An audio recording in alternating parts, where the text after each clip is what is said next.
محمد صلی اللہ علیہ وسلم. نور نبی اور فیض کا دریا گوہر یکتا علی رضا ہے. کامل و اکمل نور کا پیکر علی کا تارا علی رضا ہے. حضرت امام علی رضا علیہ السلام ائمہ اہل بیت اطہار میں سے آپ 8ویں امام ہیں. ائمہ اہل بیت اطہار میں سے حضرت مولا علی مرتضیٰ کے بعد ایک نام حضرت امام زین العابدین علیہ السلام کا علی ہے، اور پھر تیسرا نام حضرت امام رضا علیہ السلام کا اصل نام علی ہے، اور آپ کا لقب متعدد القابات میں سے جو معروف ترین لقب ہے وہ آپ کا لقب رضا ہے. حضرت امام علی رضا علیہ السلام حضرت امام موسیٰ کاظم کے صاحبزادے ہیں، اور والدہ ماجدہ کا اسم گرامی نجمہ خاتون بھی ہے، اور ایک لقب ان کا ام البنین بھی بیان کیا گیا ہے.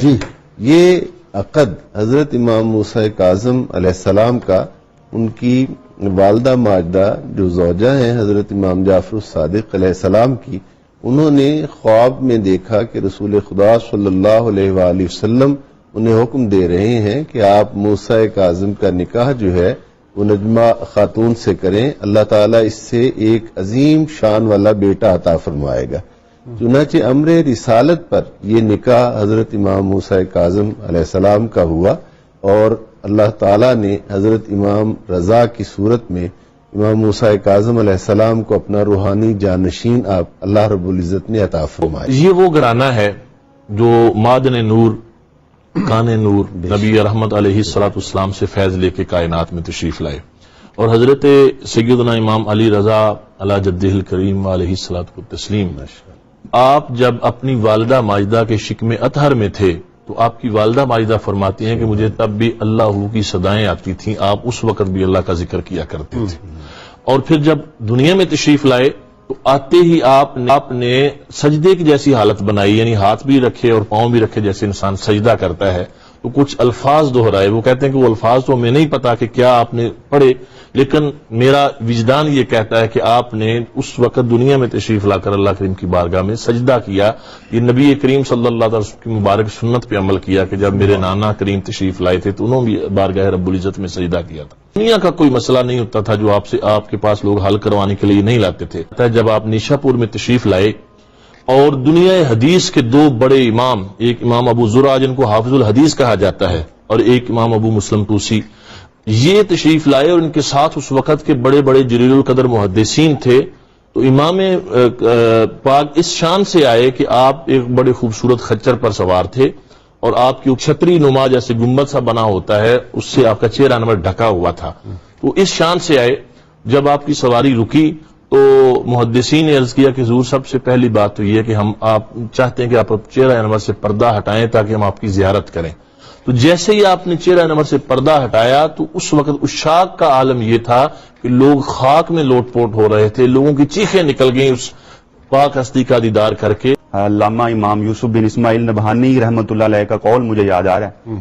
آپ نے فرمایا امام علی رضا علیہ السلام کے حوالے سے کہ احد اکابر الامہ و مصابیح الامہ من اہل بیت النبوہ و معادن العلم. فرمایا کہ آپ بہت بڑے امام تھے، اہل بیت النبوت میں سے امت کے لیے چراغ کی حیثیت رکھتے ہیں، اور علم کی کانیں ہیں.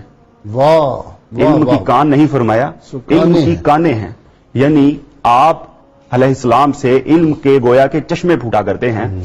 اور آپ سے استفادہ کرنے والوں میں ابو عثمان مازنی ہیں جو بہت بڑے نحوی ہیں، اور 20,000 محدثین نے آپ سے استفادہ کیا.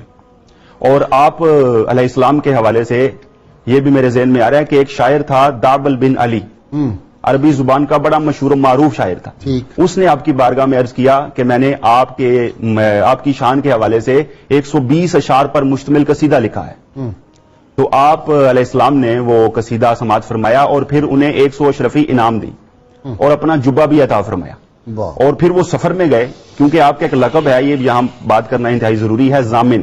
اچھا، امام ضامن، یہ جو مطلب ضمانت دینے والے ہیں. بعض ہمارے ایک مسلک کے لوگ اس سے بھی یہی شاید ایک اس دور میں روایت تھی، کیونکہ آپ کا نام نامی اسم گرامی خلفاء کی طرف سے، حکومت کی طرف سے سکے پہ وہ کندہ کیا گیا۔ وہ جو میں عرض کر رہا تھا کہ دابل جو تھا وہ سفر پر روانہ ہوا اور راستے میں ڈاکوؤں نے حملہ کر دیا، مال و اسباب لوٹ لیا اور پھر شعر پڑھنے لگے، وہی دابل بن علی کا شعر۔ اچھا، تو دابل نے یہ کہا کہ تمہیں پتا ہے یہ شعر کس کا ہے؟ ڈاکو نے کہا ہوگا کسی کا۔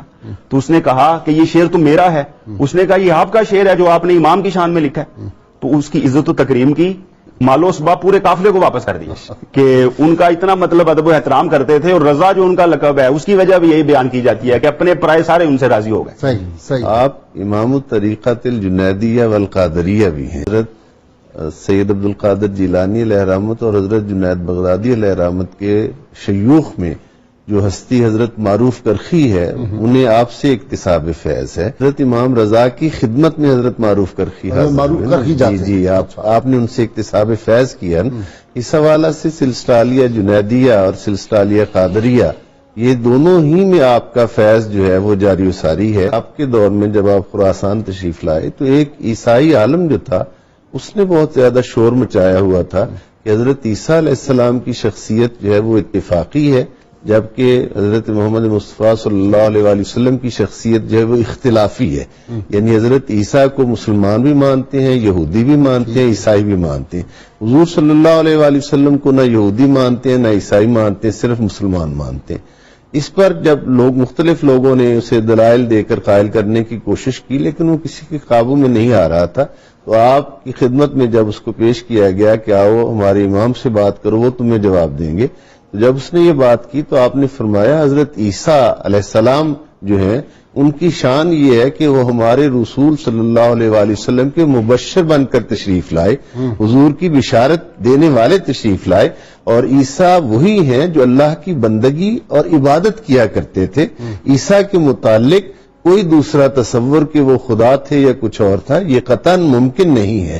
یعنی اس طرح آپ نے کہا کہ ہم اس عیسیٰ کو تسلیم کرتے ہیں، اگر تم جو تصور تم پیش کرتے اس سے عیسیٰ علیہ السلام کی عظمت جو ہے وہ اتفاقی نہیں رہ جاتی، بلکہ اس میں اختلاف ہے کہ ان کی عظمت کا پہلو ہمارے نزدیک جو ہے وہ یہ ہے، اور اس پہلو سے تو مسلمان چونکہ قرآن حکیم ان کی شان بیان کرتا ہے، مسلمان کبھی انکار نہیں کر سکتے۔ اس وقت پھر ان محدثین نے امام ابو زرع اور امام ابو مسلم نے عرض کی کہ آپ ہمیں حدیث سنائیں، تو اس پھر آپ نے فرمایا کہ ٹھیک ہے میں تمہیں حدیث سناتا ہوں۔ پھر آپ نے وہ روایت شروع فرمائی کہ میں یہ روایت کر رہا ہوں اپنے والد گرامی حضرت سیدنا امام موسیٰ کاظم سے، انہوں نے اس روایت کو لیا ہے اپنے والد گرامی حضرت سیدنا امام محمد باقر سے، انہوں نے اس روایت کو لیا ہے اپنے والد گرامی حضرت سیدنا امام علی زین العابدین سے، انہوں نے اس روایت کو لیا ہے اپنے والد گرامی حضرت سیدنا امام حسین سے، مولا علی سے۔ مولا علی کے جو الفاظ ہیں وہ بڑے زبردست ہیں۔ آپ نے فرمایا حدثنی وقرۃ عینی رسول اللہ صلی اللہ علیہ وسلم، مجھے یہ حدیث بیان فرمائی میری آنکھوں کی ٹھنڈک رسول اکرم صلی اللہ تعالی وسلم نے، اور ان سے جبریل امین نے، اور جبریل امین نے اللہ رب العالمین سے سن کر یہ ارشاد فرمایا۔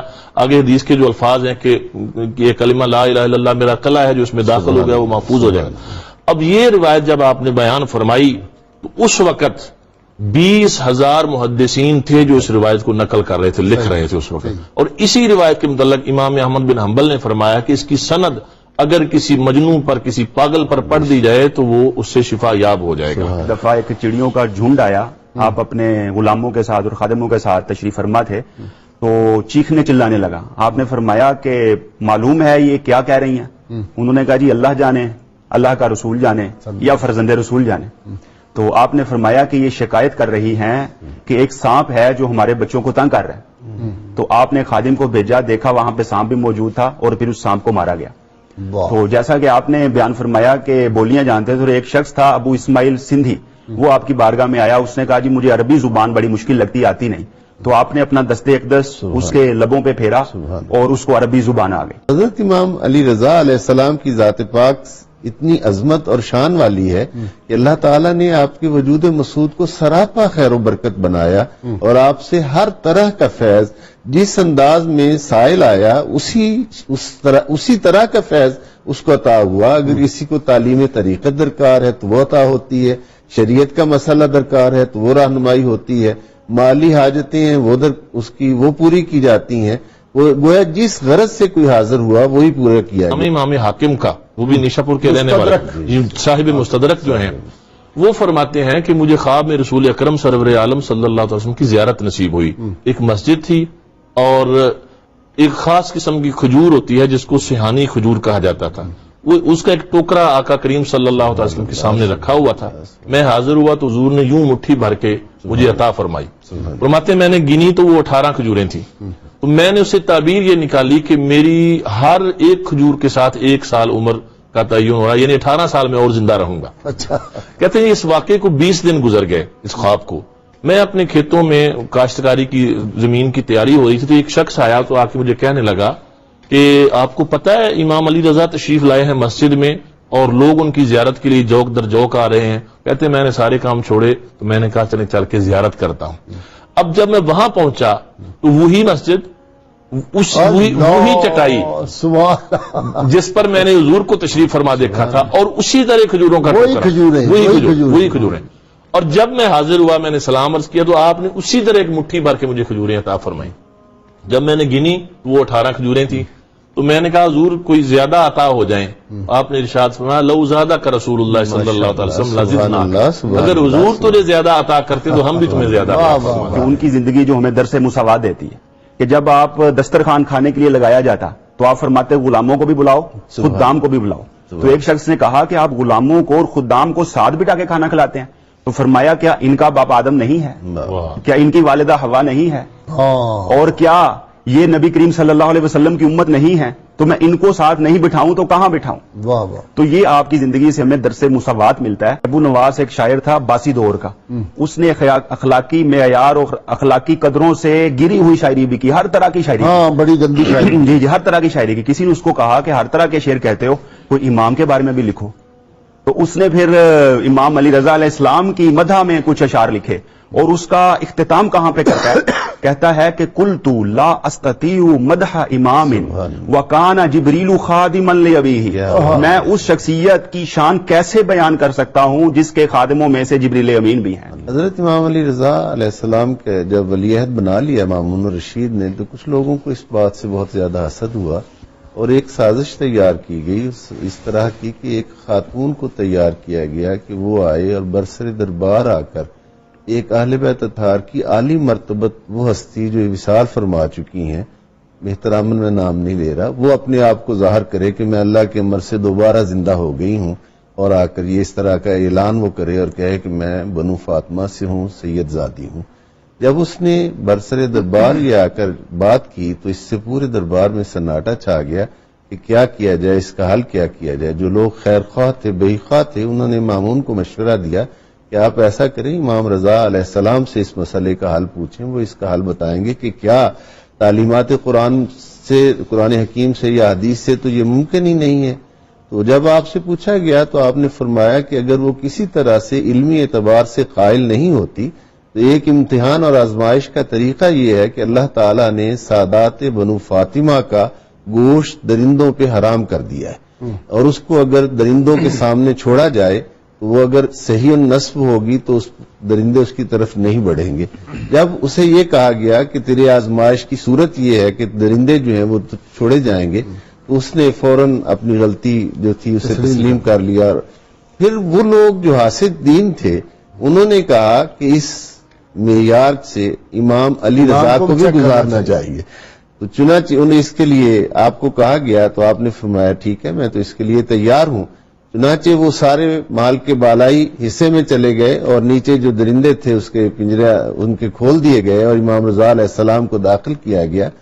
شیر آگے بڑھے، 3 شیر ہے تذکروں میں کہ وہ آگے بڑھے اور ان کی آنکھیں بند تھی اور وہ چیخ رہے تھے، چنگاڑ رہے تھے. حضرت امام رضا علیہ السلام کے ہاتھ میں ایک رومال تھا، اس کو انہوں نے اپنے اس جبے کی جب جیب میں ڈالا تب وہ شیر جو تھے آگے بڑھے اور آ کر آپ کے قدموں پہ سر رکھ دیا. حضرت امام علی رضا علیہ السلام نے اس کی وضاحت یہ فرمائی کہ میرے ہاتھ میں وہ رومال تھا جو ہماری دادی جناب سیدہ فاطمہ الزہرا سلام اللہ علیہا کے جس کو دستے بابرکت لگے ہوئے تھے، اس کی وجہ سے یہ احتراماً آنکھیں بند کر کے پیچھے کھڑے ہوئے. آپ نے مامون کے ساتھ 4 سال کا عرصہ گزارا ہوگا کہ 818 عیسوی آ گئی. بقول ابن جریر طبری، ابن اسیر اور شمس الدین ابن خلقان شافعی اور ابن جوزی حنبلی اور ابو الفدا شافعی ابن کثیر نے لکھا ہے کہ آپ نے زیادہ انگور کھا لیے اور زیادہ انگور کھانے کی وجہ سے آپ کی شہادت ہو گئی کہ ان انگوروں کے اندر جو ہے وہ آپ کو زہر دے دیا گیا اور آپ کی شہادت ہوئی۔ مامون صرف دنیا کو یہ بتانا چاہتا تھا کہ آل رسول میرے ساتھ ہے، جب مقصد پورا ہو گیا تو ختم کروا دیا، کیونکہ خلیفہ سے زیادہ لوگ آپ کے آستانے پہ حاضری دیتے تھے، خاص طور پر محرم میں بہت رش رہتا۔ اللہ تعالیٰ نے آپ کو 5 بیٹے عطا فرمائے، محمد تقی، حسین، حسن، جعفر، ابراہیم اور ایک بیٹی آپ کی جس کا نام عائشہ رکھا۔ جس وقت مامون رشید طوس میں پہنچا تو امام علی بن موسیٰ عقبہ رضی اللہ تعالیٰ عنہ کا وصال ہو گیا۔ تو اس میں اب جس کا نام مشہد ہے اسے ایران والے حرم کہتے ہیں۔